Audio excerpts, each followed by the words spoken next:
Good morning everyone. Welcome to my YouTube channel Science and Magic. आज हम पढ़ने वाले हैं बेसिकली क्लास 9th का chapter 1 matter in our surrounding. Part 1 है इसका। पार्ट 2 मैं जल्द लेके आऊँगी, तो अंत तक वीडियो में बने रहिए और एक एक चीज़ को हम ध्यान से समझेंगे, क्योंकि आपका चैप्टर 1 जो है वो रिलेटेड है आपके चैप्टर नंबर 2 से। हमारे आस पास के पदार्थ कक्षा 9 का अध्याय 1।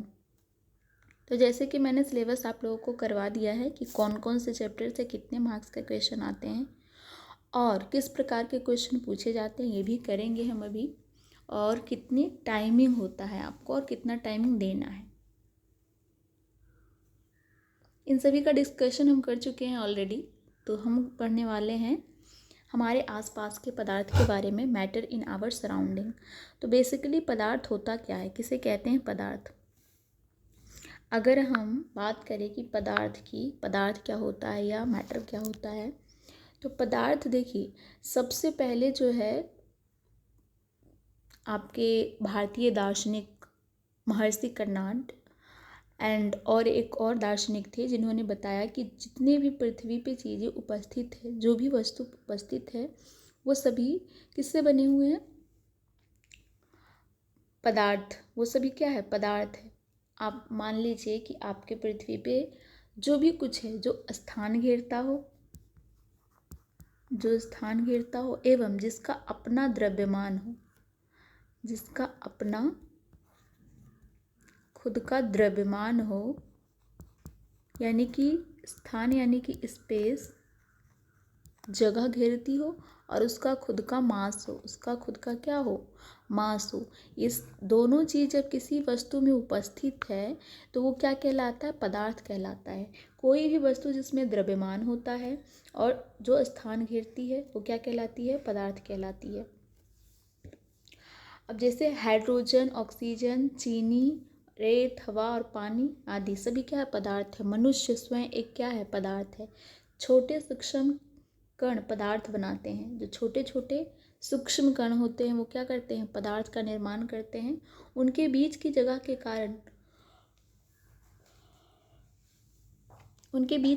कारण पदार्थ के कण एक दूसरे के ओर आकर्षित होते हैं। ठीक है। अब अगर हम इसमें एक चीज़ पढ़ें, सिंपल डेफिनेशन, ऐसा कुछ भी या कोई भी वस्तु जिसमें अपना द्रव्यमान हो और जो स्थान घेरती है वो क्या कहलाती है, पदार्थ कहलाती है। जैसे में आप सारा जो भी वस्तु है, किताब, पेन, कॉपी, इसमें इंसान, आपका ईंट, पत्थर, पेड़, जानवर, ये सभी क्या है, सभी के सभी पदार्थ। और पदार्थ जो है, दूसरा पॉइंट क्या है, छोटे छोटे कणों से बने हुए हैं। तो अगर हम सिंपल लैंग्वेज में देखें तो जो छोटे छोटे कण हैं वो निर्माण करते हैं पदार्थ। वो निर्माण क्या करते हैं, किसका करते हैं, पदार्थ का निर्माण करते हैं। छोटे छोटे कण मिलकर के किसका निर्माण करते हैं, पदार्थ का। आगे चैप्टर में हम पढ़ेंगे जो कण हैं आपके, वो कण आपके दो भागों में बटे हैं, अणु एवं परमाणु। अध्याय 3 और 4 पढ़ेंगे तो इसमें और डिटेल है। तो अणु एवं परमाणु में ये आपके कण बटे हुए हैं, और अणु और परमाणु फिर कण बनाते हैं और कण से बनता है आपका पदार्थ। तो इस प्रकार की इसकी संरचना होती है। तो अगर हम बात करें कि पदार्थ के कणों की विशेषता क्या है, कण क्या है, फॉर एग्जाम्पल आपका कोई भी वस्तु है, कोई भी पदार्थ है, और वो आपके छोटे छोटे मॉलिक्यूल, छोटे छोटे अणु ही कण कहलाएंगे, छोटे छोटे कणों से बने हुए हैं। तो इस कण की क्या विशेषता है, इस कण की क्या कैरेक्टरिस्टिक है, उसके बारे में पढ़ने वाले हैं हम। तो कणों की विशेषता,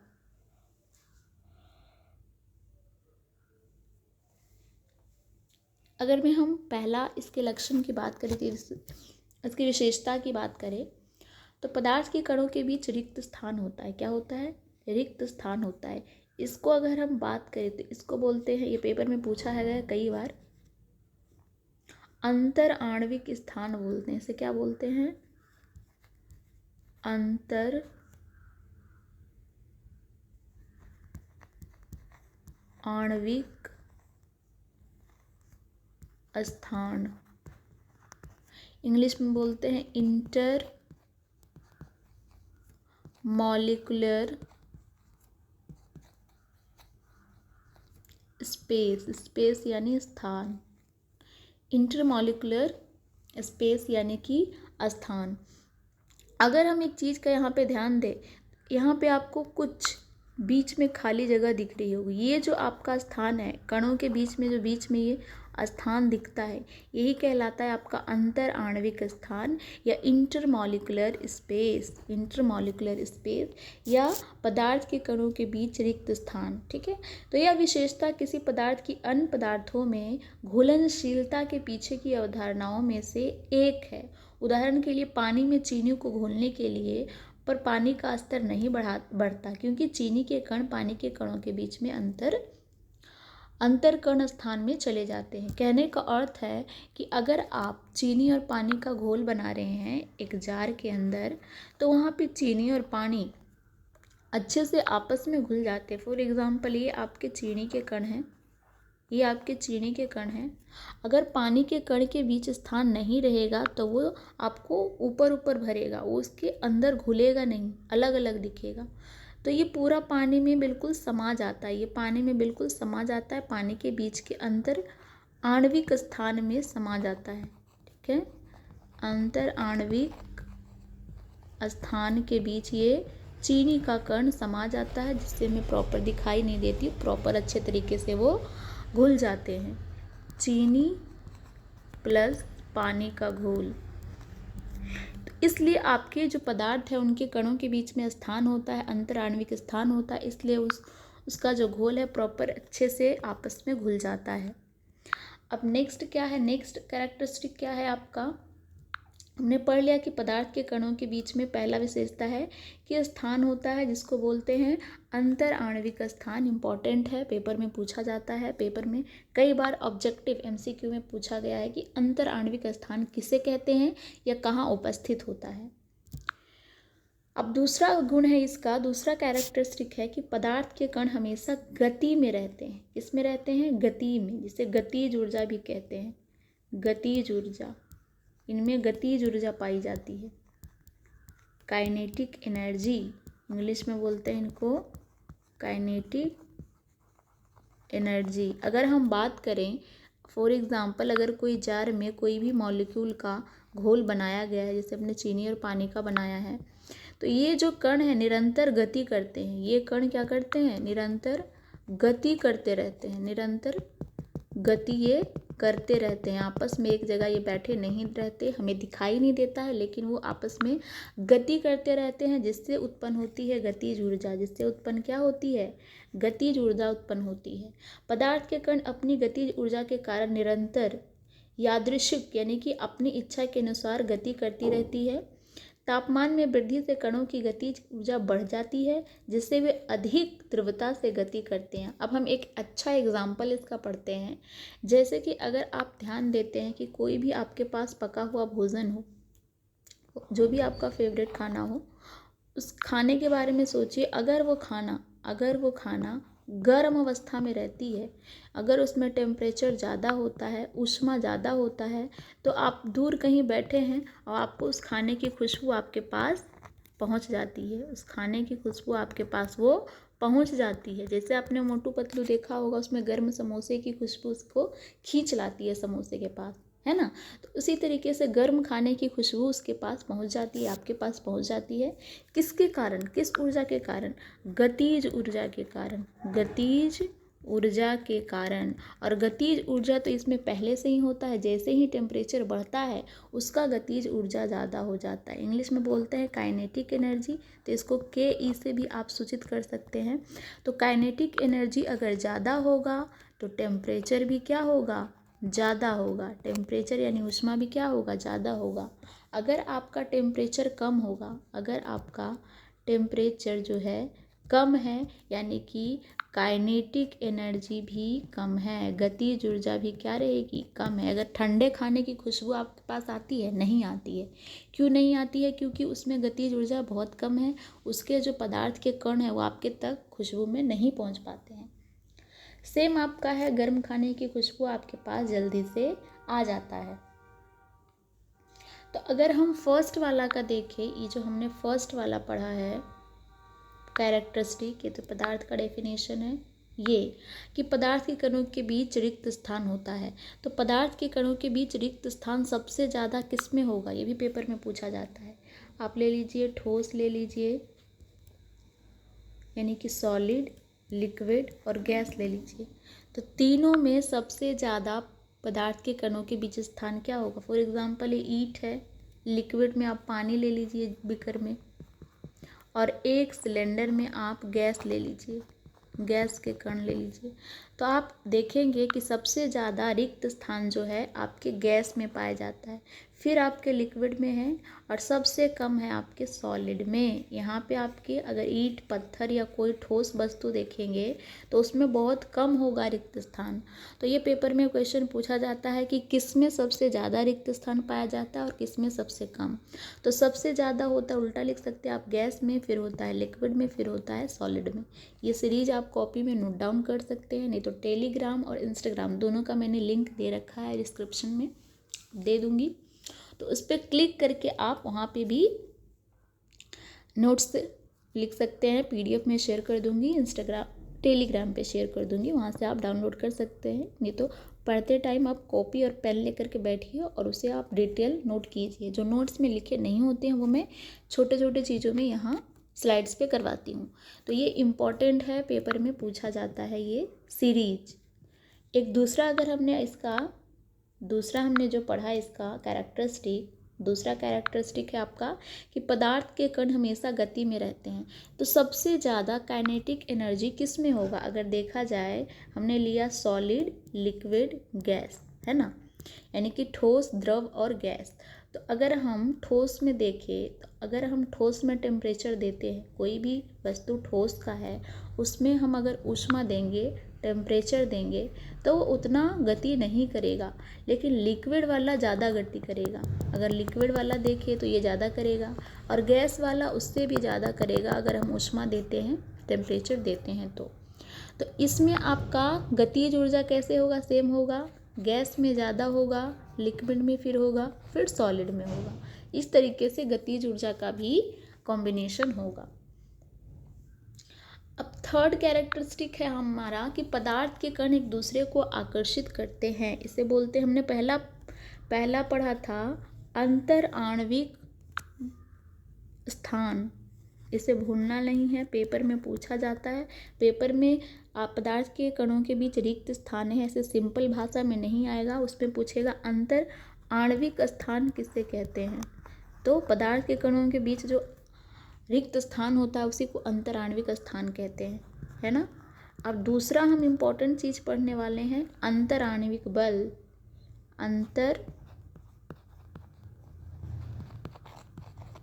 आणविक बल, ये दोनों बहुत इम्पोर्टेंट है, अक्सर पेपर में पूछा गया है।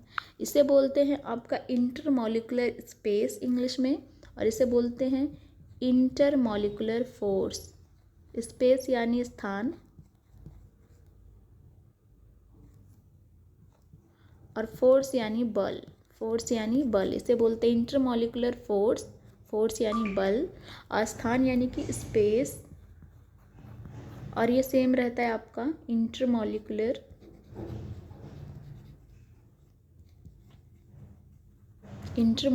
स्पेस।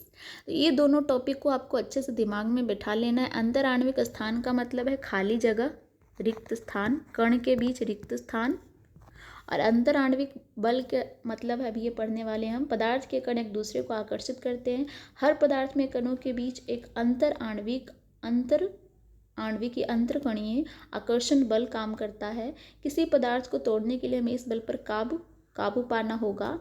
बल की ताकत एक पदार्थ से दूसरे पदार्थ में अलग अलग होती है। कहने का अर्थ है, अगर हम बात करें अंतर आणविक बल सबसे ज़्यादा किस में होता है, ठोस में होता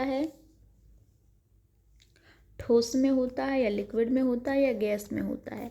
तो हम सिंपल अगर हम देखें कि ठोस में ईटा को तोड़ने में आपको ज़्यादा शक्ति या ज़्यादा ऊर्जा की आवश्यकता होगा, लेकिन पानी को या कोई भी लिक्विड चीज़ है उसको आपको तोड़ने में ज़्यादा ऊर्जा खर्च करने की ज़रूरत नहीं है। गैस में तो बिल्कुल नहीं है, गैस के कण और दूर दूर रहते हैं, तो इसमें बिल्कुल नहीं है आपको। तो सबसे ज़्यादा आपके जो अंतर आणविक बल है वो आपके सॉलिड में होते हैं। वो किस में होते हैं? आपके सॉलिड में होते हैं। अंतर आणविक बल आपका सबसे ज़्यादा किस में होता है? सॉलिड में होता है, फिर लिक्विड में होता है, फिर सबसे कम गैस में होता है। तो ये आपका सीरीज है, ये आपके ऑब्जेक्टिव पेपर में हमेशा पूछा जाता है कि सबसे ज़्यादा अंतर आणविक बल किस में होगा? तो सॉलिड में होगा, फिर लिक्विड में होगा और लास्ट में आपका गैस में होगा। आई होप चीज़ें आपको अच्छे से समझ में आ रही हो। लास्ट है आपकी द्रव की अवस्थाएं। द्रव की अवस्थाएं, द्रव की कौन कौन सी अवस्था है, यानी कि states of matter. States of matter, states यानी अवस्था, द्रव यानी मैटर। अगर हम इसकी बात करें तो पदार्थ को अंतरकणीय बलों और कणों की व्यवस्था के आधार पर ठोस, तरल, गैस के रूप में वर्गीकृत किया जा सकता है। 3 मुख्य हैं, लेकिन टोटल 5 होते हैं, पढ़ेंगे अभी। पदार्थ के ये तीनों रूप दबाव, तापमान को बढ़ाकर या घटाकर एक दूसरे में परिवर्तित हो सकते हैं। उदाहरण के लिए तापमान बढ़ाकर बर्फ को ठोस से तरल में बदला जा सकता है। जल जो है एक ऐसा चीज़ है जो तीनों के तीनों फॉर्म में उपस्थित या स्थित होती है या एग्जिस्ट करती है। जल आपका जल हो गया लिक्विड फॉर्म, बर्फ आपका हो गया सॉलिड फॉर्म, और इससे अगर आप वाष्पीकरण बनवाते हैं तो हो जाता है आपका भाप, भाप आपका हो गया गैसियस फॉर्म। तो ये आपका तीनों फॉर्म में एग्जिस्ट करता है, स्थित रहता है, उपस्थित रहता है। तो पहला आपका अवस्था है पदार्थ की 3 अवस्था में ठोस यानी कि सॉलिड, ठोस यानी कि सॉलिड अवस्था। अब इसमें क्या होता है? इसमें निश्चित आकार और आयतन भी क्या होता है? निश्चित होता है, यानी कि आपका आकार और वॉल्यूम फिक्स होता है। फॉर एग्जाम्पल अगर आप देखें ईंट का आकार, पत्थर का आकार, कोई भी सामान का आकार, या खुद आप देखें इंसान का आकार भी क्या है? फिक्स है, उसमें कोई भी चेंज नहीं कर सकते आप।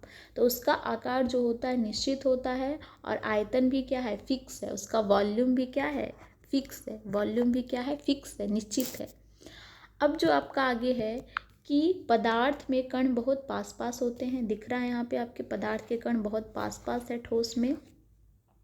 इनमें आपसी आकर्षण बल बहुत अधिक होता है। आपसी आकर्षण बल यानी कि इन दोनों के बीच का बल ज़्यादा होता है। अंतर आणविक बल क्या होता है? बहुत ज़्यादा होता है, जो इन्हें एक साथ बांधे रखता है, तो ठोस के आप उदाहरण सोच सकते हैं आसानी से। ईंट हो गया, पत्थर हो गया, बैग हो गया, टेबल हो गया, चेयर हो गया। इंसान फिर भी लचीला होता है, ठोस में नहीं आ सकता। उसके आकार और तो निश्चित है, आयतन भी निश्चित है, लेकिन वो अपने हाथ पैर मूव कर सकता है। फिर आते हैं हम द्रव यानी लिक्विड फॉर्म। अब इसमें क्या है? द्रव के अणु एक दूसरे से दूर दूर होते हैं, जैसे कि यहाँ पे आपको थोड़े थोड़े जगह दिख रहा है, खाली जगह दिख रहा है, यहाँ पे स्पेस। अंतर आणविक, किसी को बोलते हैं अंतर आणविक स्थान। इस वर्ड को अच्छे से याद कर लीजिए, इम्पॉर्टेंट है, इसलिए मैं बार बार पढ़ा रही हूँ इसको। अंतर आणविक स्थान। और जब जगह दूर दूर है तो इसका अंतर आणविक बल भी क्या होगा? कम होगा। अंतर आणविक बल भी क्या होगा? कम होगा इसमें, क्योंकि जगह दूर दूर है। अंतर आणविक स्पेस ज़्यादा होगा, स्थान ज़्यादा होगा, और बल होगा कम। बल क्या होगा? कम होगा। कम होता है, इसी कारण द्रव की आकृति निश्चित नहीं होती। इसकी आकृति जो है जिस बॉटल में आप रखेंगे उसी की आकृति ये ले लेगी, और इसका जो आयतन होता है वो निश्चित होता है। यानी कि आप 2 लीटर लीजिए, 3 लीटर लीजिए, 4 लीटर लीजिए, वो तो आयतन इसका निश्चित रहेगा, लेकिन आकार इसका निश्चित नहीं रहेगा। उदाहरण में जल, और भी लिख सकते हैं आप, जल के अलावा तेल लिख सकते हैं। जितने भी तेल है आपका वो सभी क्या है? दूध क्या है आपका? द्रव में आता है। चाय क्या है आपका? द्रव में आता है। जूस अगर कुछ बनाते हैं आप, वो भी क्या है? द्रव में आता है। तो ये सब आप उदाहरण अपने आसपास की जगह के चीज़ों को देख के लिख सकते हैं और याद कर सकते हैं।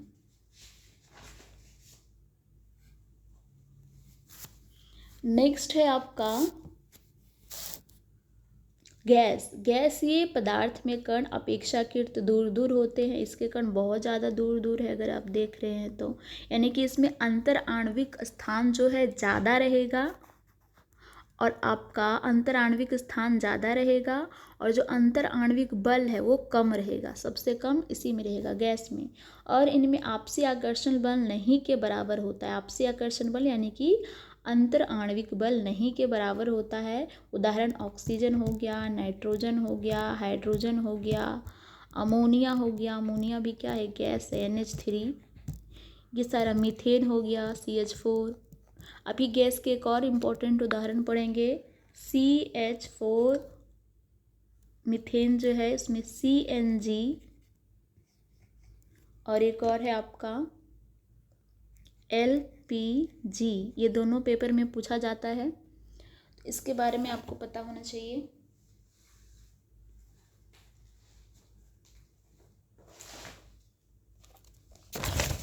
देखिए CNG जो आपका होता है कॉम्प्रेस्ड नेचुरल गैस, अभी आया था आपके पेपर में ये क्वेश्चन, फाइनल पेपर में 9th का। इसका फुल फॉर्म क्या है,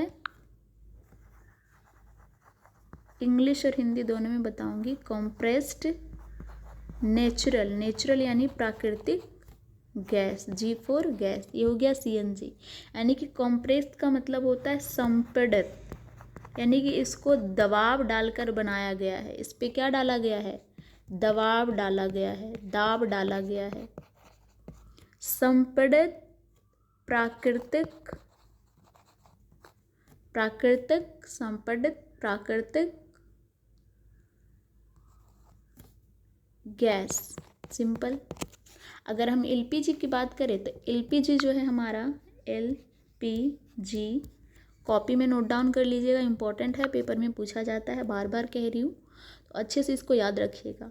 ये आपके रसोई घर में CNG देखिए कहाँ यूज होता है, 2 मार्क्स में क्वेश्चन आया था कि ये यूज कहाँ होता है और इसका फुल फॉर्म क्या है। तो CNG जो होता है आपके गाड़ियों में यूज होता है। कहाँ यूज होता है, जितने भी आपके व्हीकल है, बस में, कार में, अब तो CNG वाली ऑटो रिक्शा भी चल गया है तो उसमें भी यूज होता है। तो ये बेसिकली गाड़ियों में यूज होता है CNG। 2 पॉइंट लिखेंगे, 2 मार्क्स फ्री के मिल जाएंगे आपके। अब LPG जो है आपका लिक्विफाइड, लिक्विफाइड होता है, ये लिक्विड नहीं, लिक्विफाइड पेट्रोलियम गैस। हिंदी में बोलें तो ये हो जाएगा आपका द्रवीकृत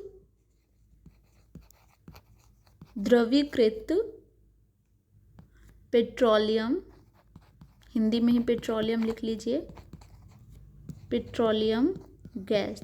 द्रवीकृत यानी कि ये सिलेंडर में होता है कैसा, द्रव के फॉर्म में। जो आपके रसोई घर में सिलेंडर है वो द्रव के फॉर्म में होता है, लिक्विड के फॉर्म में होता है। लेकिन जैसे ही ये बाहर निकलता है, चूल्हा के गैस के पास जाता है, ये गैस में कन्वर्ट हो जाता है, इसलिए बोलते हैं इसे लिक्विफाइड पेट्रोलियम गैस। और ये कहाँ यूज होता है, किचन में यूज होता है, आपके रसोई घर में खाना बनाने के लिए इसका इस्तेमाल किया जाता है। रसोई घर में यूज होता है इसका खाना बनाने के लिए। तो ये इम्पॉर्टेंट है दोनों, LPG और CNG, जो आपके पेपर में पूछा जाता है अक्सर।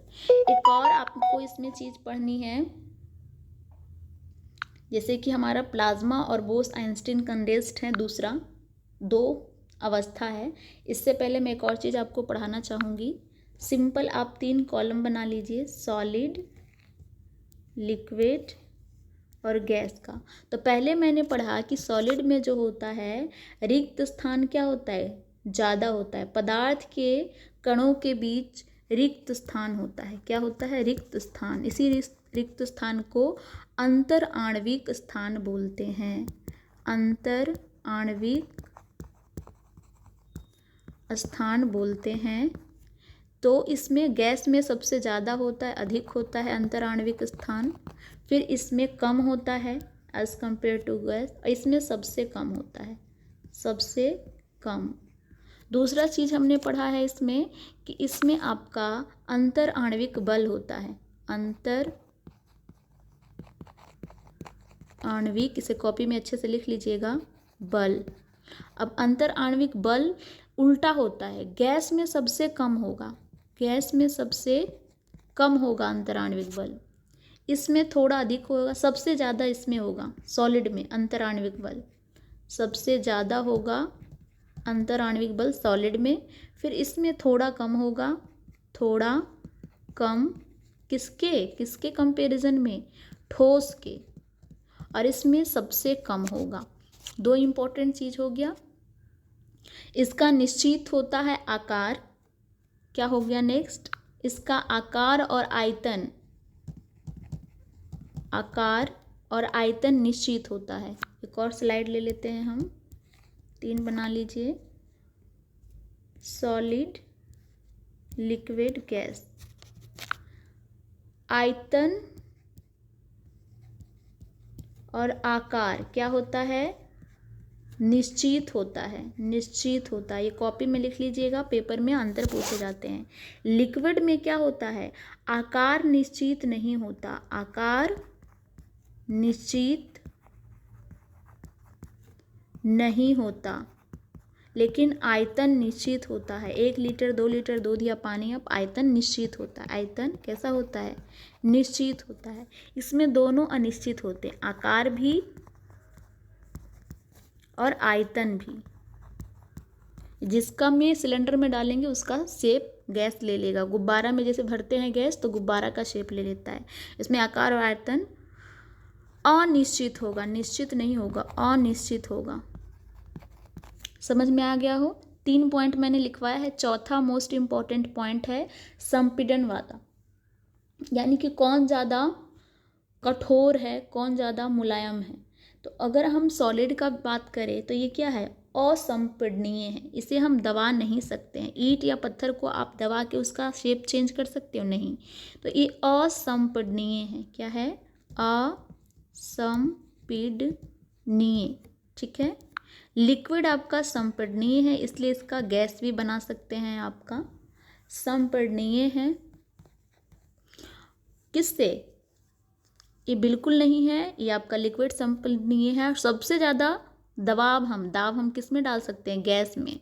तो ये आपका सबसे अधिक संपीडनीय हो गया, गैस। गैस सबसे अधिक संपीडनीय हो गया। तो 4 पॉइंट मैंने आपको लिखाया है। 5वां में आपको लिखना है उदाहरण। 5वां में क्या डालना है, उदाहरण डालना है। आप आराम से, अगर 3 मार्क्स या 2 मार्क्स या 5 मार्क्स में भी क्वेश्चन आएगा तो फुल मार्क्स मिलेगा आपको। Solid, liquid, gas. उदाहरण हो गए सॉलिड के आपका ईंट, पत्थर लिख दीजिए, ईंट, बैग, कुर्सी, टेबल। लिक्विड में हो जाएगा आपका पानी, पानी, तेल, दूध। गैस में हो जाएगा आपका H2, N2, CNG। CNG भी क्या है, लिक्विड में आप LPG का भी फुल लिख सकते हैं उदाहरण, लिक्विफाइड पेट्रोलियम गैस, इसका CNG। मीथेन, मीथेन भी एक गैस है। कार्बन डाइऑक्साइड, ये सारा गैस का आप उदाहरण लिख सकते हैं।